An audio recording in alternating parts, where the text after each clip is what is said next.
It was a sitcom set in a bar, the last place network executives thought America wanted to spend time in the early 1980s. You know, you just gave me something to think about, Woody. Oh, I'm sorry, Sam. I hate it when somebody does that to me. Bye, Woody.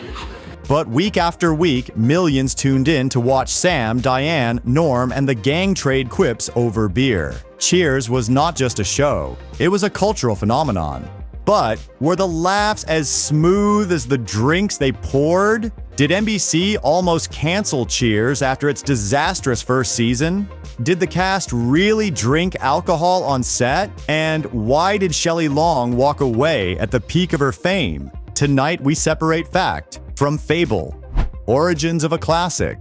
The year was 1982. NBC was desperate. Ratings were abysmal, lagging far behind CBS and ABC. The network needed a hit, badly. That is when writers Glenn and Les Charles, along with director James Burrows, pitched a sitcom about a Boston bar where everybody knows your name. At first, executives balked. A comedy set in a bar. Would families even watch? But the pilot script was sharp, funny, and full of heart. NBC reluctantly agreed. The first episode of Cheers aired on September 30th, 1982, and it tanked. Out of 77 shows that season, it ranked dead last. Dead last. Fact or fable? Fact. But here's the twist. Critics loved it, and NBC, desperate for prestige, kept it alive. By season 2, word of mouth caught on. By season 3, it was a certified hit. The bar that was not a bar, ask fans where Cheers was filmed. And many will tell you, in a real Boston tavern called the Bull and Finch Pub. Fable. The Bull and Finch exterior was filmed, yes, but the actual bar we saw every Thursday night, a meticulously constructed set in Hollywood, built with lower floors so actors could move naturally, and stocked with kegs of root beer. Did they really drink on set? Rumor has it the actors drank real beer during tapings. Listen, I promise you'll hold me to one beer tonight, okay? One at a time?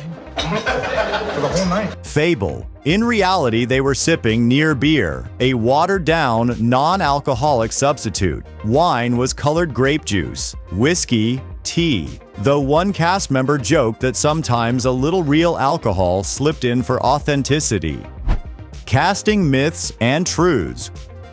Sam Malone, the charming bartender, was originally written as a retired football player. But Ted Danson, he looked more like a baseball guy. Fact. The writer switched Sam's backstory to ex-Red Sox relief pitcher after Danson landed the role. Then there's Shelley Long. Was Diane Chambers her role from the start? Not exactly. Other actresses auditioned, but Long's witty, high-strung delivery was perfect. Still, her time on the show ended early. Why? Some say she hated her co-stars. Fable. What's the chronology of Outrageous Fortune and walking away from Cheers? I mean, was Outrageous Fortune out and successful when you quit Cheers?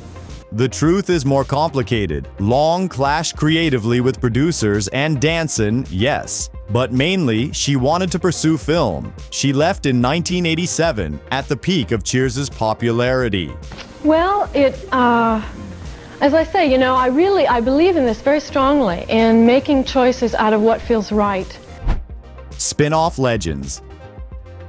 Another fact. Cheers gave us one of television's most successful spin-offs ever, Frasier. When Kelsey Grammer joined in season 3 as psychiatrist Frasier Crane, he was supposed to be temporary, but audiences loved him. The character grew, and after Cheers ended, he headlined Frasier, which ran for 11 seasons, even outlasting Cheers itself. There's no such thing as a former patient. I think you'll find that once you've been a patient of mine, I'm always there when you... Oh, great. I'll bet this is important. Cultural impact. Cheers gave us catchphrases still recognized today. Norm became a national shout. You know? I heard of that stuff. Better give me a tall one in case I like it. Good afternoon, everybody. Cliff Clavin's bizarre trivia spawned endless parodies. Carla's sarcastic one-liners influenced a generation of sitcom sidekicks. And then there was that theme song. Where Everybody Knows Your Name became an anthem for community and belonging in the often fragmented 1980s.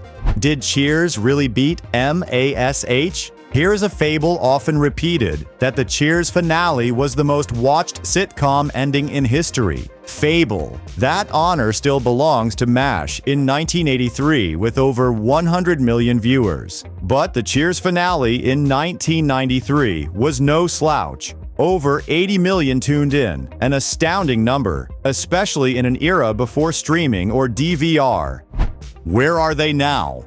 Ted Danson went on to star in hit after hit, from Becker to The Good Place. Shelley Long continued acting in film and made guest appearances on sitcoms, including Modern Family. Kelsey Grammer found his fortune as Frasier Crane, one of the longest-running characters in television history. And George Wendt, Norm, is still Norm. Fans shout his name whenever he walks into a bar. From near cancellation to cultural icon, Cheers proved that sometimes the underdog wins. Fact, it started as NBC's lowest-rated show. Fact, it became one of the most beloved sitcoms ever made. And as we raise a glass to this sitcom classic, we remember the truth behind the laughter. Because at Cheers, everybody knew your name, but not everybody knew the facts. Join us next time on Rad Recaps as we dive into another 80s legend. Did Uncle Jesse nearly never make it to Full House? Was there a darker storyline planned for the Tanner family? We'll separate fact from fable.